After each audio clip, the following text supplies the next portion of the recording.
الحمد لله رب العالمين وصلى الله وسلم على سيدنا محمد وعلى آله وصحبه أجمعين. Inshallah, we'll continue our night reflections by the community members, and I invite Brother Maqsood to give us a reflection about one of the influential verses of the Quran that has some kind of impact on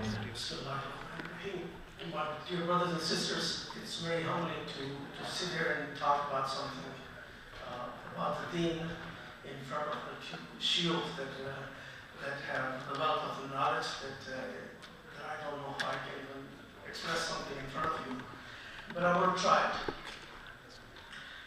The two ayahs in the Quran that affects me the most are the Surah Al-Imran, ayah number 102 and 103. And the reason I relate that to those two ayahs, to the commands from Allah subhanahu wa ta'ala to Muslims as individuals and as a community.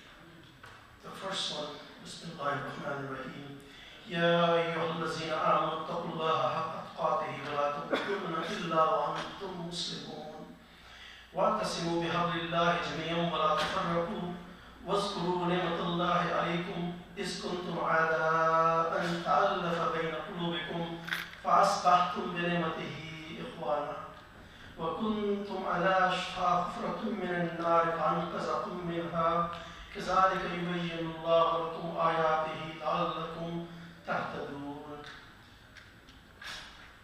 The first ayah describes that we hear all the time in the khutbah, Jummah khutbahs, that we must not die. Allah subhanahu wa ta'ala commands that the Muslim believer must not die other than the state of Islam. Now, what does that really mean? To me, it means that it's God-fearing, God consciousness, is having the taqwa that should embody the Muslim's life at all times. Because we don't know when the death is going to be coming upon us. So if I don't know when the death is coming upon me, then I must be aware of the fact that everything I do has to be according to the Islamic principles and the commands of Allah subhanahu wa ta'ala.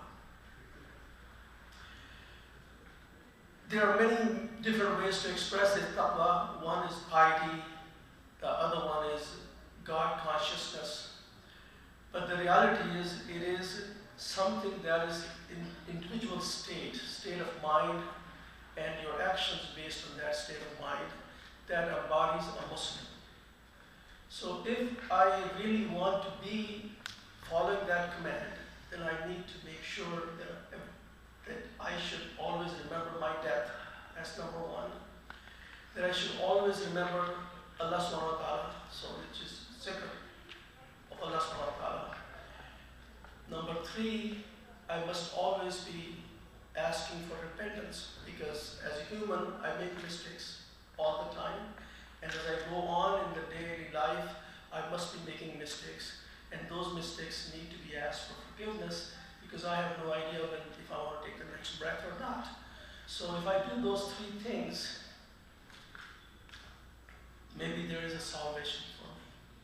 So that is how I internalize this ayah, and I'm not sure, maybe I need to do that correction if there's anything that I'm missing here.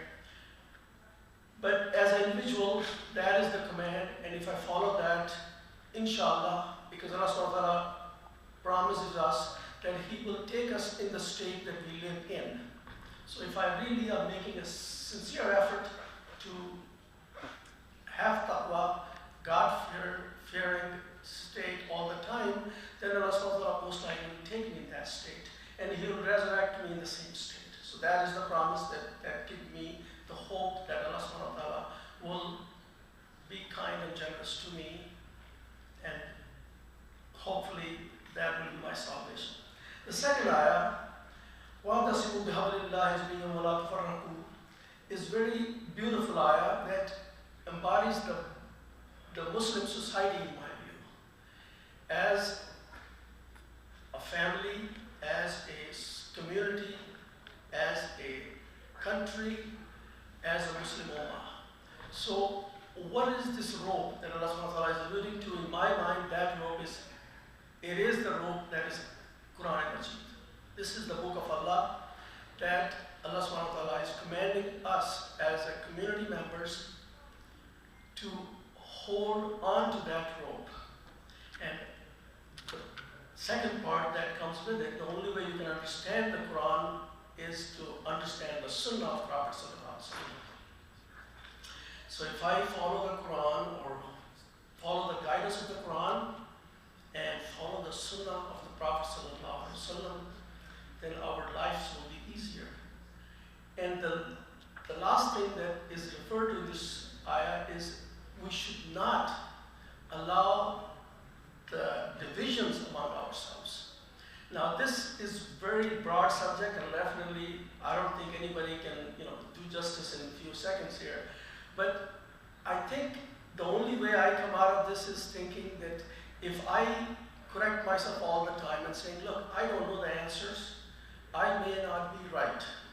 I may be even right, but maybe if the Jamhur says we have to look at things differently, then I can have an independent opinion, but I should still follow the Jamhur, and that is the guidance that I believe that we should follow. I'm basically saying if everybody were to follow that, our societies will work better. Our countries will work better. Our leaders will start realizing that their guidance has to come from Quran and the Sunnah, and helping the people, which is the Jamhur factor, that without them, you cannot run the country or you cannot run the society. So we really need to focus on those. Inshallah, may Allah give us the tawfiq to follow. Jazakumullah khairan. Please forgive me if there's a mistake I made in this speech.